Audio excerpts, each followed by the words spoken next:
Egzotiški gyvūnai, įspūdinga kolekcija ir unikalūs eksponatai. Ir visą tai VU zoologijos muziejuje. Štai jūs matote realių, kuris dažniausiai naudojamas vilkų medžioklėje. Štai čia irgi yra meškos. Tai dabar kai Vilniuje buvo meška, tai visiems toks šokas ir taip toliau, bet meškos Lietuvoje gyveno. Vilniaus legenda, tai yra pats mažiausias plėšrūnas, žebenkštis. Va štai šitą žebenkštį. Bet čia jau toks dydis. Taip, jo yra natūralus dydis ir jis kaip tik žieminių kailių. Šitas vabalas. Gyvenimo trukmė 3 jisai savaitės. susiporuoja, padeda kiaušinius, viskas.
Šitai vietų susitinka biologija, zoologija, mokslas. Žinokite, wow, tiek emocijų, tiek visko, net nežinau nuo ko pradėti.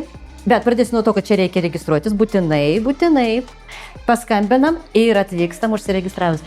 Čia yra ir mamutų kaulų, ir visokių įvairių gyvūnų, nuo mažesnių iki didesnių. Čia yra ir žuvų. Čia yra ir paukščių, vienu žodžiu, įvairovė didžiausia. Taigi visiems rekomenduoju, patirsite labai daug įspūdžių ir maži vaikučiai čia ras ką veikti, ir suaugę. Taigi, gamtos mylėtojai, turistai, prašom čia, atvykite. Varom toliau su Latvija, laikinam, komentuojam, nepamirštam.